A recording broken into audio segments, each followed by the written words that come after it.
Heureux de te retrouver. Ce soir, je vais te parler de 6 personnages qui ont marqué des époques de notre histoire. Avant de commencer, like et abonne-toi. Ça fait toujours plaisir. J'ai tourné les moments de la vidéo sur plusieurs jours, car j'avais pas mal de boulot. Donc si j'ai pas les mêmes habits, posez pas de questions. Bref, on commence sans plus tarder.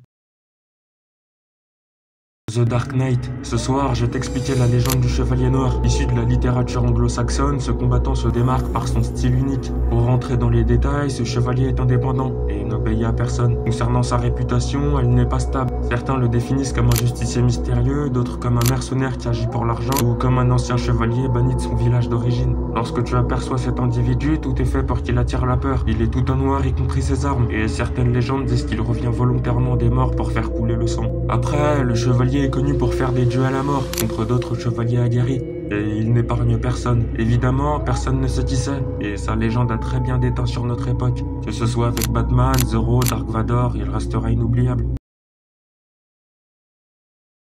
Un condamné à mort de 14 ans. Ce soir, je vais te parler de l'affaire terrifiante de George Stinney. Le 23 mars 1944, Betty June et Marie Emma vont être assassinées. À la base, les deux filles s'amusaient dehors. Elles faisaient du vélo et examinaient les fleurs. Le lendemain, le corps des deux filles vont être retrouvés et sauvagement amochés par un marteau. Quelques heures plus tard, la police va arrêter le petit George, car durant la journée du 24 mars, il a vu les deux filles s'amuser.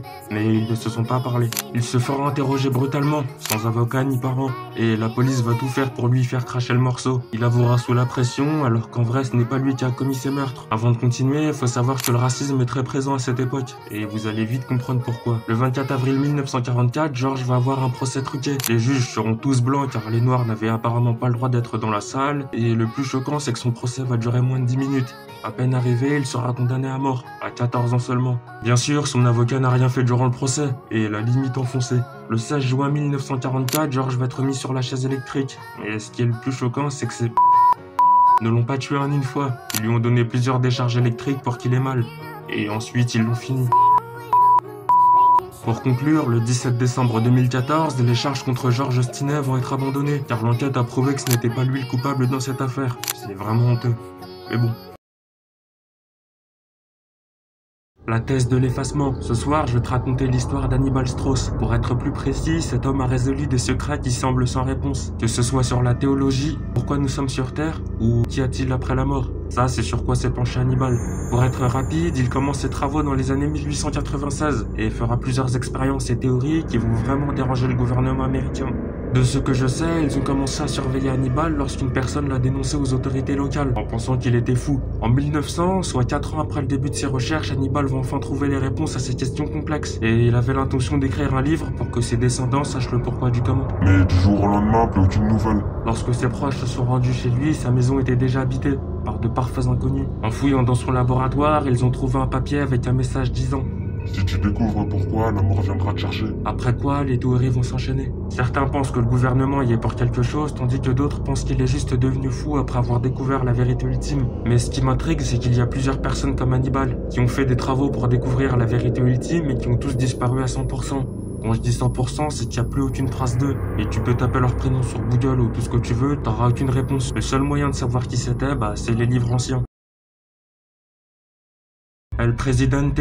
Ce soir, je vais te parler d'Anton Castillo, le dictateur de Yara. Si tu l'as reconnu, c'est l'antagoniste principal du jeu Far Cry 6. Et faut le dire, ce gars est méchamment badass. À 13 ans, il sera témoin d'un événement tragique et verra son père, alors président de Yara, se faire assassiner devant lui par des révolutionnaires bien remontés. Et juste après, il sera condamné à des travaux forcés. Sa mission sera de travailler dans les champs de tabac durant plusieurs années. Après ces périples, il sera élevé par sa mère, Yolanda Rodriguez, et celle-ci va s'assurer qu'Anton retienne qui a tué son père. Ça marchera et l'antagoniste va grandir avec l'idée que les gens ont volé l'île de sa famille. Les années vont passer et Yara va connaître une grosse crise économique. Anton va sauter sur l'occasion et faire la promesse de remettre l'île aux normes. Les gens lui feront confiance et il deviendra le nouveau président. Mais il va aller trop loin. Déjà, si tu contestes ses décisions, il te condamne à plusieurs années de travaux forcés. De plus, il va instaurer des sanctions économiques énormes à son peuple, alors qu'ils étaient déjà en déficit. Pour ne rien arranger, il va attraper un cancer et va faire comme Napoléon. Même si Anton déteste les enfants, il donnera naissance à Diego Castillo, qui, selon son plan, devrait être son successeur s'il venait à mourir. Concernant l'éducation de son fils, Anton lui enseignera la loi du plus fort.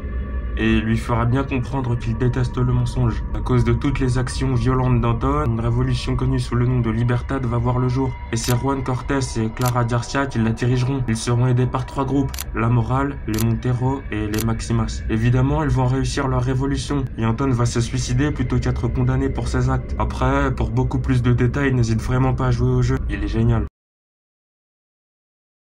Une femme intrigante. Ce soir, je vais te parler de la légende de Kushisaki Onna, tirée du folklore japonais. L'histoire est celle d'une femme très belle, malheureusement battue par son mari. Son compagnon était très jaloux, et un jour il va vriller sur sa femme et prendra une lame et lui ouvrira la bouche jusqu'aux oreilles. Et ensuite il dira « Qui te trouvera belle maintenant ?» De ce qu'on sait, la femme court la nuit dans les rues du Japon pour échapper au regard des gens. Et si tu tombes sur elle, la dame va venir te poser une question. Est-ce que je suis belle? Et là, malheur à toi si tu réponds par oui ou par non. Si tu dis oui, elle enlèvera son masque et te dira. Et maintenant? Si tu dis non, elle va violemment te tuer. Mais si tu continues à dire oui, elle va sortir une lame et te faire la même cicatrice qu'elle sur la bouche. En revanche, si dès le début tu dis non, elle va très mal le prendre. Elle sera triste, ensuite elle va te massacrer jusqu'à la mort. Pour conclure, si tu veux échapper à cette dame, t'as 2 solutions. Soit tu lui donnes tous tes objets de valeur car elle adore ça, ou alors quand elle te pose sa fameuse question, tu lui parles d'un autre sujet. Mais n'oublie pas, ne jamais répondre par oui ou par non. Avant de vous laisser, je tiens à dire que cette femme a le surnaturel avec elle. Donc n'essayez pas de faire les héros ou fuir, ça marchera pas. Le clown tueur de McDonald's. Ce soir, je vais te raconter l'histoire terrifiante de Ronald McDonald. Dans les débuts de l'enseigne, il y avait une sorte de statue. De ce qu'on sait, c'était une attraction pour les enfants. Mais un soir, un employé va remarquer que la statue n'était plus à sa place. Et visiblement, elle pouvait bouger toute seule. Mais ça va aller beaucoup plus loin. Le lendemain, un homme sera retrouvé assassiné dans un parking. Et les caméras de surveillance ont clairement vu un clown identique à Ronald passer à l'acte. De plus, lorsqu'il est assis sur le banc, son visage est serré.